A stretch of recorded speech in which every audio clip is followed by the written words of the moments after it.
Center Park, Queens, shocked our entire city. The horrific crime was committed in broad daylight, and our investigators immediately went about finding and apprehending the person responsible. For 4 straight days, they worked around the clock. They canvassed neighborhoods, collected evidence, knocked on doors, circulated photos and video, and they never let up in their efforts to close this case.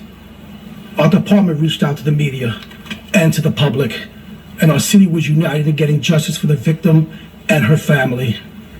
No tip went uninvestigated. Every call to 911, 311, and Crime Stoppers was critical. And just after 1 in the morning, after several days of engaging the public for their help, a call came in that a suspect was seen in the confines of the 110 precinct. Officers responded to the location, removed the individual from the station house, and after further investigation, we are confident that this person who committed this terrible crime is now in custody. Today, the next phase of the Criminal Justice Bureau begins. We will continue working closely with the Queens DA to hold this person accountable. But now, I want to thank all of our investigators who relentlessly pursued justice in this case. You are a true credit to this department, and you continue to make all of us proud with your unwavering dedication to the people we serve. I want to thank the media for spreading the word and keeping people informed about this case and about every major case we investigate. And I especially want to thank New Yorkers. There is no greater force multiplied in the eyes and ears of the engaged, fully involved public. This is exactly what we mean when we talk about public safety is a shared responsibility.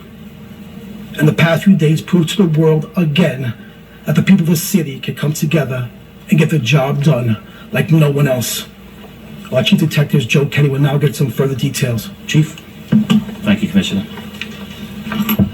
So based on good detective work, coordination with multiple bureaus and community assistance from the community, once again directing the police to 108th Street and Walden Street for a perpetrator that fitted the description from past crime. Here we found that the community was holding our perp. At the time, when he was trying to hold the perpetrator, waiting for the police, he fought with them, and the community still managed to hold on to him until we got there. The perpetrator was treated and released for minor injuries at Elmhurst Hospital. He was taken back to the 112 precinct, where he's being processed by the Special Victims Unit.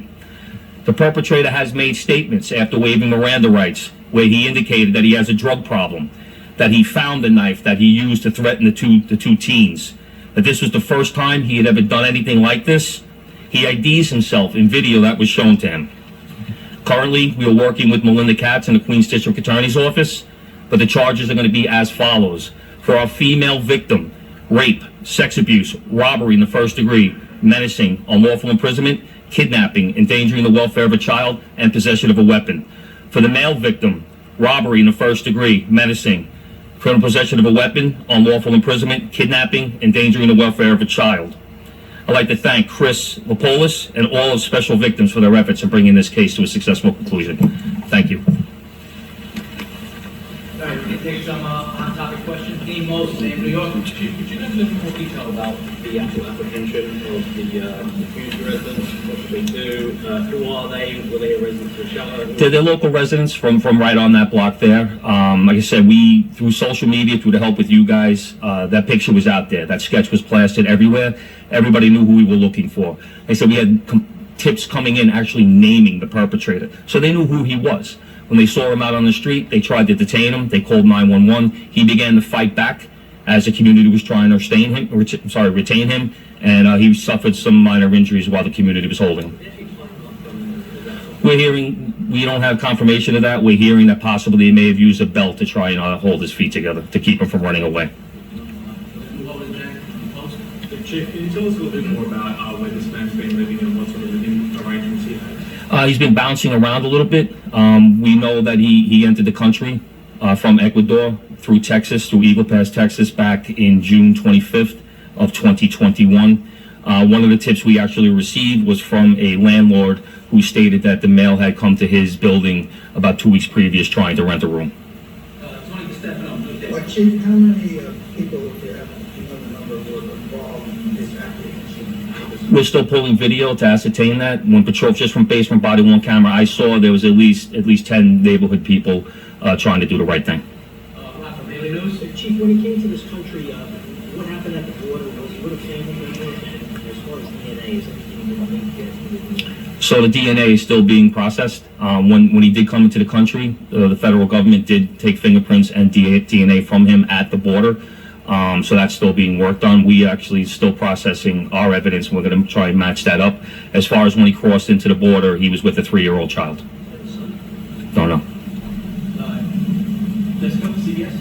Sir, can you confirm multiple reports that we've heard that the suspect used his own bandanas to stuff inside the victim's mouths to prevent her from screaming for help inside the car? There was one red bandana that was recovered from the scene, and that's being processed at the lab still.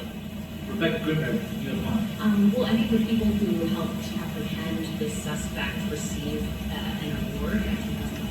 As of right now, they can come forward for that. We're still working on identifying them. They said it was a chaotic scene there last night, so we're still working through that. Just one more question. In terms of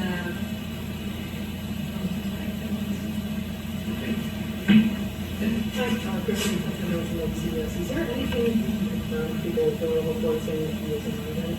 Is that the right terminology to use to describe it? And also, is there anything you can say about the victims and the condition? So his arrival through the country is consistent through a path a migrant would take. He comes through Eagle Pass, Texas, where he's detained and placed under arrest for entering the country illegally. He's then detained, and while he's waiting for processing, he's let go. He does indicate to us that he knew his time in this country was coming to an end and that he was going to have to leave soon after. But he did come through to the United States from Ecuador through Texas, which is consistent with the way a migrant might travel. Anything you can say about the victims? Not at this time. Next time, one or two more. Ricardo Villegas, Telemundo. So is it fair to say that the 3-year-old is no longer with him? Do you know the whereabouts? We believe that he currently has 2 children at this time, one of them being 6 years old, so that the time frame would go that he arrived here 3 years ago with a 3-year-old. He does have a 6-year-old. All right, final question, Tony Stefano. Chief, when he crossed the border, he was just an illegal border crosser at this stage, wasn't it? Silencing Based on the charges that he received in Texas, that is what we see quite common. That is a charge given when you enter the country illegally. They are processed, they are fingerprinted, they are photographed, their DNA is taken, and then while they're waiting for their court hearing, they are released. So that's consistent once again with the migrant crossing. All right, thank you everyone for your time.